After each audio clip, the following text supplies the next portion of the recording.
Eyang KRT Sumo Diningrat ini adalah panglima perannya Eyang HB2, kebetulan Eyang saya. Nah, Eyang KRT Sumo Diningrat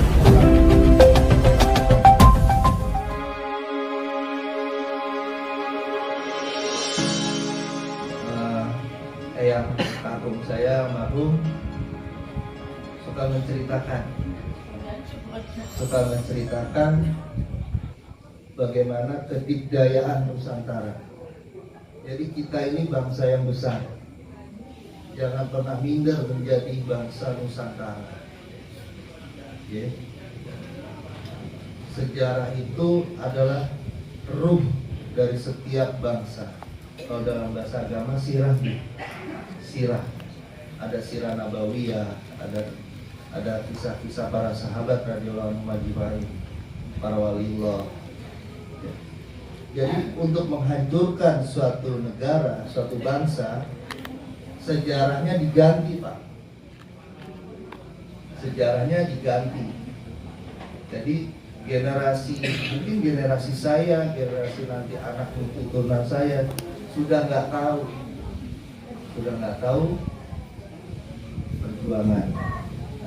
Jadi kita jangan pernah terkecoh dengan cerita-cerita yang melebihi kebesaran dari Rasulullah Sallallahu Alaihi Wasallam. Jadi nanti akhirnya kita melihat ini bukan melihat kemuliaan dari Rasulullah SAW. Nah, kemarin itu kejadiannya saya cerita sedikit ya, Pak Yai. Jadi Eyang KRT Sumo Diningrat itu diklaim oleh salah seorang habib, diakui di muka umum dan makamnya dibuat baru di daerah Semarang. Ya. Nah, Eyang KRT Sumo Diningrat ini adalah panglima perannya Eyang HB2, kebetulan Eyang saya. Nah, Eyang KRT Sumo Diningrat ini adalah mantu dari Eyang HB2. Jadi karena saya bukan ahli sejarah, tapi saya senang sejarah. Dari kecil tuh saya sudah senang sejarah. Nah, ini kalau kita dipenggal sejarah di tengah, kita kehilangan jati diri, Pak. Bu. Generasi di bawah saya, generasi saya jadi tidak tahu gitu. Begitu gejolaknya perjuangan eyang-eyang kita dahulu melawan penindasan, melawan penjajahan. Maka dari itu dari kemarin itu saya tidak setuju dengan nama begal nasab, itu saya nggak setuju. Saya lebih setuju penjajahan. Karena ciri-cirinya yaitu apa? Mau menghilangkan sejarah. Nah, ciri-ciri penjajahan itu adalah sejarah dikaburkan dulu. Jadi kita dibuat tidak punya prinsip. Ya, semoga saudara-saudara kita yang masih tidak apa bahasanya ya, belum Allah SWT buka hatinya, yang tadi Pak Yai bilang disebut londo Irak ya, semoga Allah SWT berikan hidayah bagi mereka. Karena walau bagaimanapun pada akhirnya kita yang diadu domba. Gitu. Maka kemarin itu saya bilang bukan seperti ini, bukan pecah belah, tapi kita yang dipecah belah.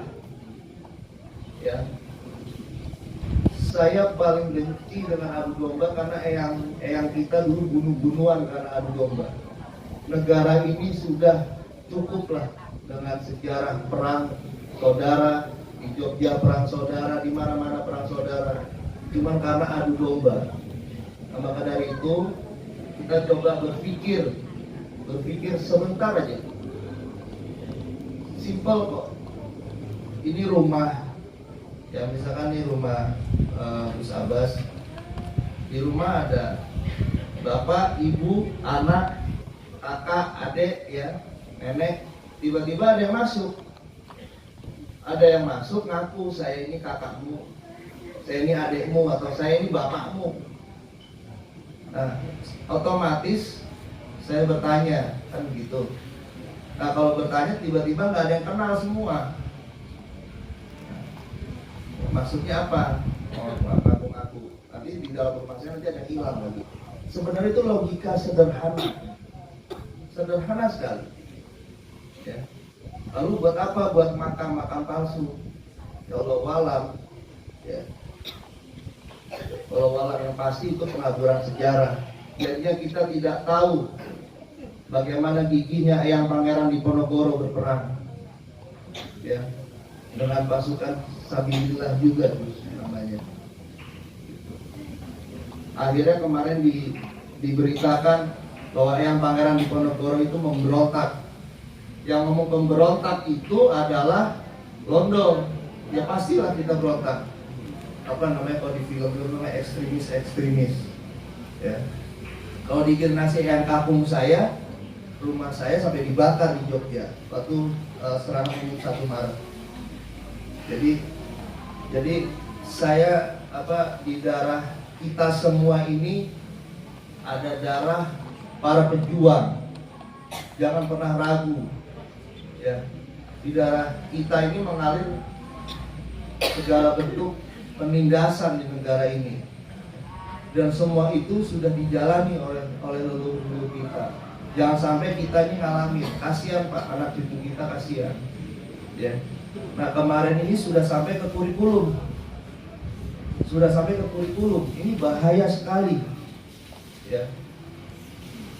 Alhamdulillah di Jogja dosen dari UIN Sunan Kalijaga sudah berkali-kali ya, namanya Dr. Yasir Arafat sudah berkali-kali mengungkapkan kalau makam-makam ini jadi gini, modusnya gini Gus, yang asli ini diklaim jadi namanya dia. Nah akhirnya dia buat baru nih, makamnya 2. Nah yang ini disedot nih keuangan. Gitu, naudzubillah min dzalik ya, naudzubillah min dzalik. Maka dari itu edukasi atau cerita itu dimulai dari keluarga, Bu. Dari dalam rumah itu penting sekali. Bagaimana ceritakan pada anak-anak kita itu bagaimana negara ini mempunyai sejarah, bagaimana gigihnya kita melawan penjajah. Nah, kalau kita sudah tahu giliran kita ada ciri-ciri penjajahan, kita sudah tahu.